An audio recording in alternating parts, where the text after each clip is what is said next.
영국은 한국이 G7에 합류하는 것을 희망한다. 최근 톰 두겐다트 영국 하원 외교특별위원회 위원장이 한국이 G7 정상회의에 초청된 것에 대해 이처럼 말했습니다. 한국이 친중국 성향을 보인다며 절대로 G7에 포함되면 안 된다고 외치고 있는 일본과는 완전히 반대 의견을 내놓았죠. 이탈리아는 최근 K방역 열풍이 뜨겁습니다. 최근 이탈리아 일일 신규 확진자 추세를 보시면 2차 팬데믹이라고는 찾아볼 수 없을 정도로 잠잠하죠. 3, 4월에 코로나 1차 팬데믹을 겪은 이후에 이탈리아는 한국산 진단키트를 대규모 수입했고 이를 통해 공격적인 검사를 시작한 결과 현재는 안정적인 상황입니다.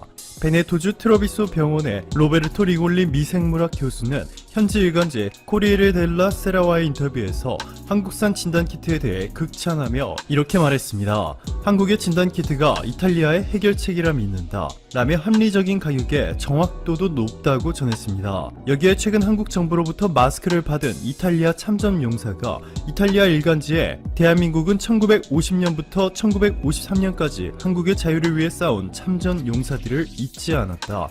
참전용사 유가족당 100장이 넘는 KF94 마스크와 진심이 담긴 소포를 보내주었다. 라는 글을 실었고 이 소식이 이탈리아 전역에 퍼지면서 이탈리아 국민들의 눈물샘을 자극하는 동시에 한국의 뜨거운 감사의 인사를 보내고 있습니다. 이뿐만이 아닙니다. 최근 유럽연합이 한국의 경기도와 손잡고 코로나19 치료제를 공동으로 개발하기로 하는 파격적인 딜을 성공시켰습니다. 이번 딜이 놀라운 것이 유럽연합 집행위가 직접 추진 중인 슈퍼컴퓨팅 플랫폼을 활용한 코로나19 치료제 개발 프로젝트의 주관기관 관계자까지 참여해 한국과 슈퍼컴퓨팅 그리고 랄록시펜을 활용한 기술을 모두 공유하기 때문에 한국과 유럽연합이 공동으로 세계에서 가장 확실한 코로나 치료제를 가장 이른 시기에 내놓을 가능성이 높아졌다고 볼 수 있습니다. 자, 그런데 한국의 진짜 대박을 안겨준 유럽 국가는 따로 있습니다. 프라하성과 세계 3대 온천 관광지 카를로 비바리로 유명한 나라 체코. 최근 체코 정부는 비유럽 국가 중 처음으로 한국만 아무런 제한 없이 체코 입국을 허용했습니다. 즉 이제부터 한국인은 코로나19 위험국에서 12시간 이상 머물지 않았다면 자가격리는 물론이고 의무검사도 받지 않고 체코에 여행할 수 있게 되었습니다. 구스타브 슬라메시카 주한 체코 대사는 체코 정부가 한국을 비유럽 국가 중에서 최초로 국경을 열었다. 이는 매우 상징적인 의미를 지녔다. 체코는 한국의 코로나19 대응에 상당히 성공적이었다고 생각하고 깊은 신뢰를 반영했다. 체코인들은 한국의 국경을 개방했을 뿐만 아니라 마음을 열고 한국인을 오랜 친구로서 맞이할 준비가 됐다. 라고 전했습니다. 체코의 선물은 여기서 끝나지 않습니다. 코로나19 피해가 비교적 적었던 체코가 최근 사업비만 8조 원이 들어가는 대규모 원전 사업을 강행하겠다고 밝혔는데요. 이를 한국에 줄 가능성이 높을 것이라 점쳐지고 있습니다. 한국수력원자력은 한국전력기술, 한전연료, 두산중공업, 그리고 대우건설과 함께 팀코리아를 만들어 체코와 협상을 시작했는데요.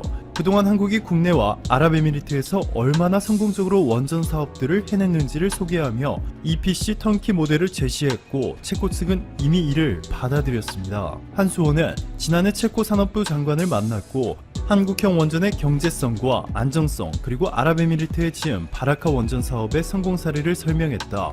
현재 체코가 가장 선호하는 것은 한국이다 전했습니다.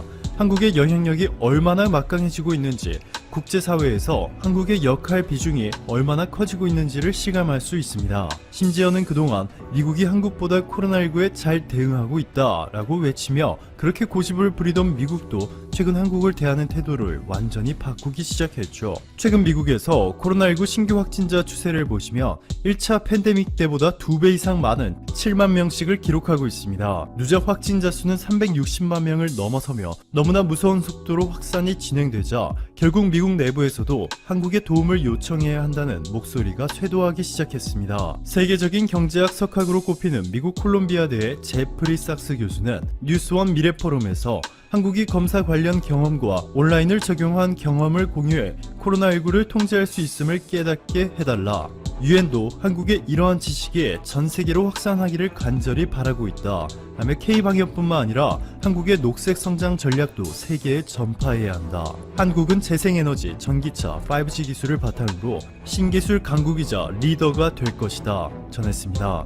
또한 삭스 교수는 이렇게 말했습니다. 한국에 비해 미국은 통제가 불가능할 정도로 코로나19의 상황이 심각하다. 주 차원에서의 대처만 있지 연방 차원의 대처가 없다. 트럼프 대통령의 감염병 대응에 완전히 무능하다. 대신 한국이 글로벌 협약을 통해 코로나19 대유행을 극복하고 국가 간 이견을 조율하는 데 중심이 되어달라. 지금 비건 미 국무부 부장관이 한반도를 방문했고 우리 외교부 인사들과 연달아 회담을 하고 그리고 이제 일본에 또 연이어서 가게 되는데 이런 비건의 방문에 즈음해서 지금 북한과 굉장히 좋은 분위기가 형성되지 않을까라는 그런 관측들이 있던데 저는 완전히 반대되는 생각 그리고 분석 그리고 그 정황들이 여러 군데 보이고 있습니다. 자, 이런 가운데 레짐 체인지의 전주곡입니다. CIA가 대거 움직이고 있습니다. 도대체 왜 이러고 있는 것인지, 무엇 때문인지, 또 이런 정황들, 그리고 제가 비건에 대해서 지금 전혀 다른 해석을 하고 있는 저는 왜 그런 다른 해석을 하는지 제가 판단하는 여러 정황들 알려드리도록 하겠습니다. 비건 부장관이 한국에 온 날 한국의 국방부 장관 정경두 장관과 주한미군 사령관 에이브람스 장군이 긴급 회동을 했습니다. 우리 국방부 청사로 에이브람스 장군이 찾아와서 이야기를 나눴다고 하는데, 자, 연합뉴스가 보도했죠. 8일 정부 소식통에 따르면 정경두 국방부 장관과 로버트 에이브람스 주한미군 사령관이 지난 7일 국방부 청사에서 회동을 가졌으며 이 회동은 일정이 없던 비공개 회동으로 어떤 논의가 이루어졌는지 알려지지 않았다 라고 보도를 하면서 연합뉴스는 그 말미에 이 여름에 있을 또는 하반기에 있을 한미 연합 훈련에 대한 그런 일정 관련한 논의였지 않을까라는 그런 분석을 했는데 저는 전혀 다른 생각입니다. 그 훈련 관련한 일정 논의하기 위해서 오비 이락으로 마침 오늘 국무부 부장관이 오는데 그날 아침에 지금 에이브람스 장관이 찾아와서 직접 주한미군 사령관이 직접 찾아와서 정경두 장관과 훈련할까 말까 한다면 어떻게 할까 이걸 논의한다고요? 그러면 그 밑에 3스타 참모들 뭐하러 있습니까? 자기가 다 하지. 절대 그러지 않습니다. 그래서 저는 그 한미연합훈련 때문에 논의하러 왔다라는 것은 저는 전혀 동의할 수 없고, 에이브람스 장군이 즉 주한미군 사령관이 뭔가 통보하러 온 것은 아닌가, 아니면 중요한 협조를 요구하러 온 것은 아닌가 라고 그렇게 생각을 하는 것이죠. 그러지 않고서 직접 이렇게 장관실에 왜 찾아오겠습니까? 그래서 그러면 뭘 통보할 것이고 어떤 중요한 작전을 협조를 요청할 것인지 지금부터 한번 보겠습니다. 자, 그런데 이 한미 이제 외교부 차관, 그러니까 부장관과 이제 우리 차관이 회담을 했죠. 그리고 아주 장밋빛 전망들이 막 나오고 있는 와중에 미국에서는 갑자기 이런 보도가 나와서 지금 우리 언론들이 엄청 시끄러워졌죠. 바로 핵무기 생산 정황 문제예요. 프레딜랩스 위성이 촬영해 미들베리 국제문제연구소가 분석한 결과 평양 인근 원로리에 새로운 핵 관련 시설이 발견되었으며 이곳은 핵탄두 제조 시설로 추정된다. 이곳은 핵시설이라고 볼 수 있는 모든 특징을 가지고 있는데 보안 경계선과 부지 내 사택, 지하시설, 비공개 지도부 방문 기념물 등이 그것이다. 이 시설에서 가장 주목할 만한 것은 차량과 컨테이너 등의 차량의 통행인데 이곳은 지난 2018년 싱가포르 회담부터 2019년 판문점 회담 때도 활동이 계속 식별됐으며 이는 북한이 회담 기간 중에도 핵탄두나 부품을 계속 제조하고 있었다는 것을 의미한다 라는 거예요. 자, 이 말은 뭐냐, 니들 지금 우리하고 그 1차 회담, 2차 회담, 그 1차 싱가포르 회담, 2차 하노이 회담의 실패를 트럼프 대통령의 책임으로 지금 김정은이가 몰아붙이고 있는데 니들 그거 할 때도 지금 이거 여기서 계속 핵무기 생산하고 있었잖아. 지금 그 이야기인 것이죠. 그러면은 미들베리 국제문제연구소 여기가 도대체 이 원로리를 어떻게 알고 하필 비건 부장관이 한국에 온 날 이걸 왜 공개를 했을까요? 저는 국무부가 또는 CIA가 이것을 미들베리 국제문제연구소에 자료를 다 주고 흘린 게 아니냐. 그래서 미들베리 국제문제연구소라는 마우스를 통해서 대신 발표를 한 게 아니냐라고 생각합니다. 원래 다 그런 거 아닙니까? 이거 어떻게 액면 그대로 받아들이겠습니까? 자, 그랬더니 우리 지금 언론들 뭐 북한에 대해서 굉장히 좋은 감정을 가지고 있는 언론 또는 전문가들도 이렇게 분석하죠. 아니, 여기는 지금 주택가 밀집 지역 인근이고, 그리고 이 옆에는 생수 공장이 있는데 미치지 않고서야 생수 공장 옆에서 핵무기를 만드냐라고, 그래서 여기는 핵무기 공장 아니다 이렇게 주장하죠. 첫째, 북한 김정은이가 미치지 않았다는 그 가정이 좀 틀린 거예요. 얘는 미친 자기 때문에 그렇게 하는 겁니다. 둘째, 그러니까 그 인민들의 건강 이런 거 자기가 전혀 고려할 바가 아니죠. 둘째, 진짜로 이런 중요 시설을 은닉하려면 주택가, 그리고 전혀 이 생수공장 옆에는 이렇게 들어서지 않아 라고 하는 그런 것들을 일부러 그 사이에 숨어 있는 것이죠. 그래서 이 핵무기 생산 공장을 은폐하기 위해서 일부러 생수시설을 그 옆에다가 만들었을 수도 있어요. 충분히 그럴 수 있지 않습니까?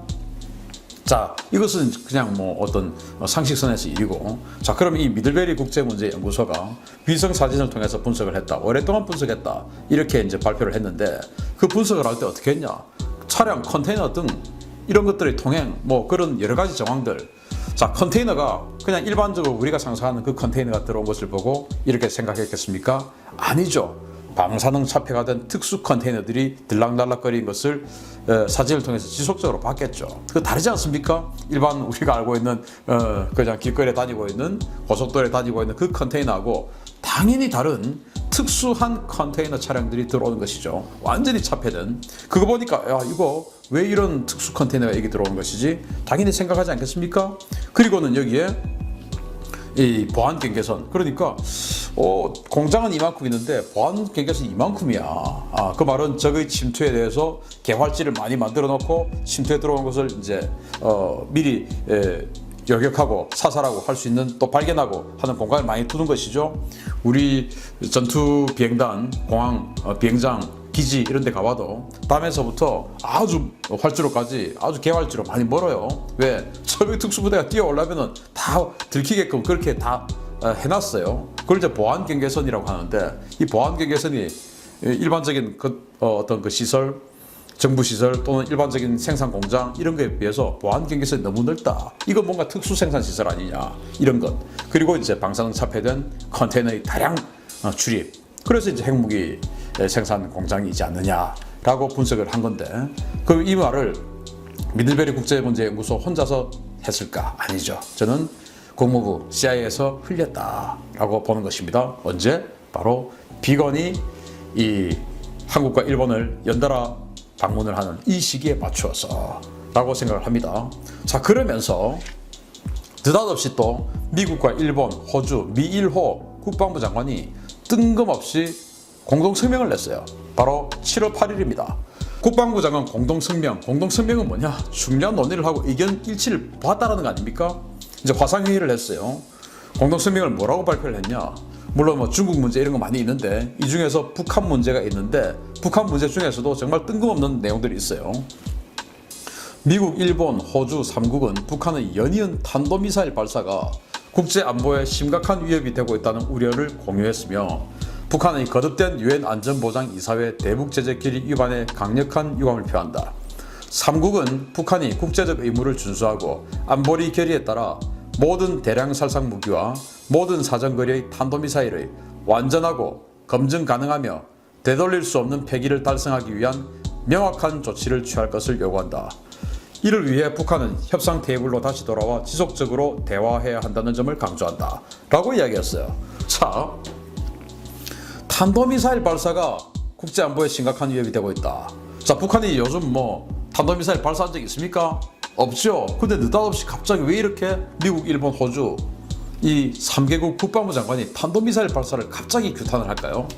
아마 지금 북한에서 굉장히 심각하게 탄도미사일 발사 움직임이 정말로 초읽기에 들어간 그런 상황을 발견하고 있는 것은 아니냐. 우리는 알 수 없죠. 그런데 지금 미국의 정찰기들은 계속 다니고 있지 않습니까? 그런 것들을 통해서 북한의 탄도미사일, 그것이 ICBM일지 SLBM일지는 단정은 할 수 없으나, 어쨌든 탄도미사일 지금 발사 준비가 정말 초읽기에 들어가 있는 상황이다.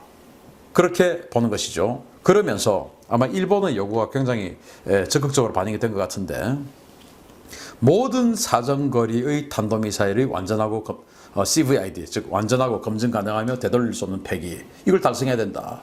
그래서 호주나 미국 같은 경우는 ICBM만 조심하면 되는 나라인데 갑자기 여기에 모든 사정거리, 그랬으니까 스커드 미사일 같은 단거리 미사일까지도 다 탄도미사일이란 탄도미사일은 전부 다 CVID 다 폐기해. 그냥 완전히 검증 가능할 만큼 폐기해 라고 이야기를 한 것이죠. 왜? 스커드 미사일, 노동 미사일 이런 것들이 일본을 공격할 수 있으니까.